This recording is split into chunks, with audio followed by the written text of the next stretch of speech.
Dengan brutal, ia arahkan ke batok kelapa sampai berlubang. Cairan merah di mana-mana hingga sekeliling kamar dihiasi cairan merah. Kisah menyeramkan gak sampai di situ aja. Coco mungkin udah hilang akal. Dia kembali ambil sajam dan mengiris gunung kiri Lisa. Dalam keadaan setengah sadar, Lisa mungkin masih ngerasain rasa sakit yang gak kebayang. Coco masukin tangannya ke gunung Lisa dan meremas dan menang. Kali ini A mau bawain sebuah kasus yang cukup membagongkan dan di luar nalar nih lur, dimana ada sebuah percintaan kaum tulang lunak yang berakhir penghabisan nyawa. Gak tanggung-tanggung si pelaku tega meremas jantung ya nanti kalian dengar sendiri deh ceritanya, karena ada beberapa informasi yang cukup aneh didengarnya. Sebelum lanjut ke kisahnya, jangan lupa like, share, subscribe, serta komen, dan jangan lupa tekan tombol lonceng notifikasi biar kalau ada video baru kalian gak akan ketinggalan. Gak pakai lama, langsung aja kita gaskan ke case-nya. Di sudut kota Tondano, Sulawesi Utara, ada sebuah salon terkenal bernama Lisa Salon. Pemilik salon itu bernama Haris Mandagi. Namun warga situ mengenalnya dengan nama Lisa. Lisa ini seorang transgender berusia 49 tahun. Dia dikenal orangnya cukup ramah dan paling jago kalau dalam urusan kecantikan. Salonnya juga bukan tempat untuk mempercantik diri aja, tapi juga dipakai untuk tempat ngobrol dan tempat untuk ngegosip. Ya, buat seru-seruan gitu deh lur. Kebayang ya, serunya kayak gimana. Pasti Lisa ini orangnya rame dan suka menghibur para pengunjungnya. Lisa juga punya bisnis gak hanya salon aja, tapi dia juga punya bisnis dekor acara-acara di kampung gitu. Meskipun usianya udah mau kepala 5, dia terlihat awet muda nih kayak Orochimaru. Apalagi rambutnya suka dicat-cat biar tampil fresh lah. Dia juga hobi jalan-jalan dan suka memamerkan fotonya selama di tempat wisata. Namun di balik suksesnya Lisa, ada cerita yang gak banyak orang tahu. Karena sejak tahun 2013, usia Lisa baru 40 tahun. Lisa saat itu suka banget mengajak para cowok tulang lunak ke salon dan tempat tinggalnya, hanya untuk sekedar melepaskan hasrat dan penatnya. Hingga suatu ketika, Lisa bertemu dengan salah satu cowok bernama Rico Kumesa. Tapi dia lebih sering dipanggil dengan nama Coco. Pada tahun 2013, Coco baru berusia 22 tahun. Jadi ya selisih mereka terpaut 18 tahun. Ceritanya mereka bertemu saat sama-sama kerja bareng untuk dekorasi acara di kampungnya. Lisa dan Coco sering kerja bareng buat mendekorasi, hingga lama-lama mereka jadi dekat dan terjadilah hubungan lebih dari sekedar teman kerja. Dari tahun 2013 sampai tahun 2016, Lisa dan Coco menjalani hubungan cinta terlarang. Kenapa terlarang? Karena sama-sama cowok ya. Meskipun hubungan mereka gak biasa dan masyarakat masih tabu sama hubungan sesama jenis, cinta mereka tetap tumbuh dan kembang kembis. Lisa yang baik hati sering ngasih uang nih ke Coco, entah karena sayang atau cuma mau bantu. Gak jarang mereka bermain pedang-pedangan karena saking cintanya. Tapi seperti kata orang, gak ada yang abadi di dunia ini. Hubungan Lisa dan Coco berakhir di tahun 2016. Kalau kata Ariel Peter Pan, tak ada yang abadi. Ya gitulah pokoknya. Kenapa mereka putus? Gak ada yang tahu pasti. Apa karena beda umur yang jauh? Atau karena tekanan dari masyarakat? Yang jelas, meskipun udah putus, mereka masih tinggal serumah. Meski udah gak pacaran, Lisa dan Coco masih dekat. Mereka masih kerja bareng buat dekorasi dan tinggal seatap. Tapi di balik kedekatan ini, Coco mulai cemburu. Dia merasa Lisa mulai jauh dan punya cowok lain. Coco sering melihat Lisa bersama dengan cowok lain. Gak hanya satu, tapi sering gonta-ganti cowok. Katanya sih untuk sekedar dipacarin dan melepas nafsu aja. Gara-gara itu Coco makin cemburu, karena semenjak udah bersama lagi, Lisa udah jarang ngasih dia uang kayak dulu. Rasa cemburu dan dendam mulai campur aduk nih di hati Coco. Anehnya, Coco ngaku mulai dengar bisikan-bisikan aneh yang meminta agar Lisa dihabisi. Sejak saat itu, Coco mulai merencanakan niat busuknya demi membalaskan rasa cemburu ke Lisa.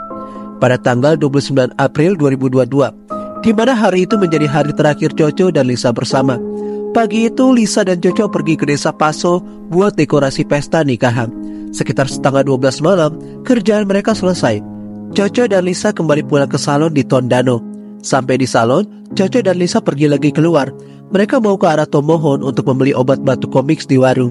Mereka datang ke sana menggunakan motor. Sampai di warung, Lisa ngasih uang 250.000 ke Coco buat beli obat.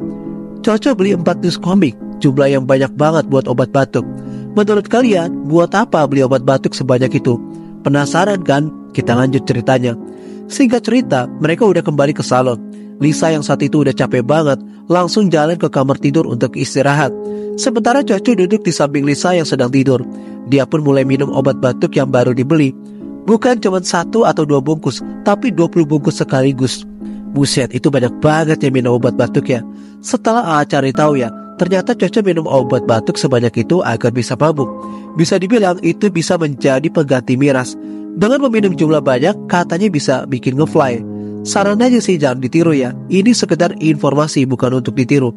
Gak terasa udah besok hari. Sekitar jam 2:30 pagi, Coco mulai kambuh lagi tuh. Dia kembali minum 40 bungkus obat batuk. Jadi total yang udah diminum Coco sebanyak 60 bungkus dalam 1 malam. Gila banget sih. Udah pasti bahaya banget dan berakibat berhalusinasi parah.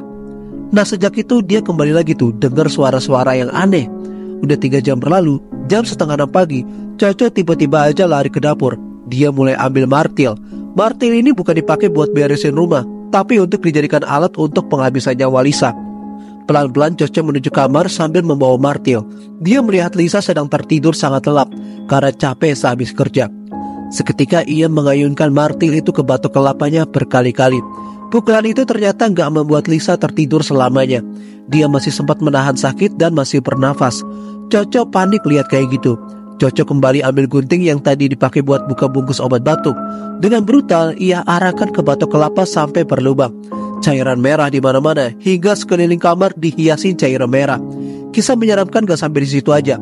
Coco mungkin udah hilang akal. Dia kembali ambil sajam dan mengiris gunung kiri Lisa. Dalam keadaan setengah sadar, Lisa mungkin masih ngerasain rasa sakit yang gak kebayang. Coco masukin tangannya ke gunung Lisa dan meremas dan menarik buah hatinya. Dia lakuin ini buat mastiin Lisa benar-benar gak bernafas lagi. Setelah yakin Lisa udah berpulang, Coco segera ganti bajunya yang penuh dengan cairan merah. Dia tutupin Lisa pakai selimut seolah-olah mau menutupi kasus ini. Tapi rasa bersalah atau mungkin kesadaran akan perbuatannya mulai muncul. Jam 6:30 pagi, cuma 1 jam setelah kejadian yang menyeramkan itu, Coco tiba-tiba tersadar dan menyesal atas perbuatannya. Gak pakai lama, ia segera menyerahkan diri ke Polres Minahasa. Dia nyerahin diri dan laporin kejadian yang baru aja terjadi. Pengakuannya bikin kaget para petugas yang jaga pagi itu. Gimana mungkin seseorang bisa ngelakuin hal sengeri itu sama orang yang pernah dicintainya? Polisi langsung ke TKP di salon Lisa. Pemandangan yang mereka temuin sungguh mengerikan. Lisa dalam kondisi tergeletak di tempat tidur, ditutupin selimut yang udah merah kena darah.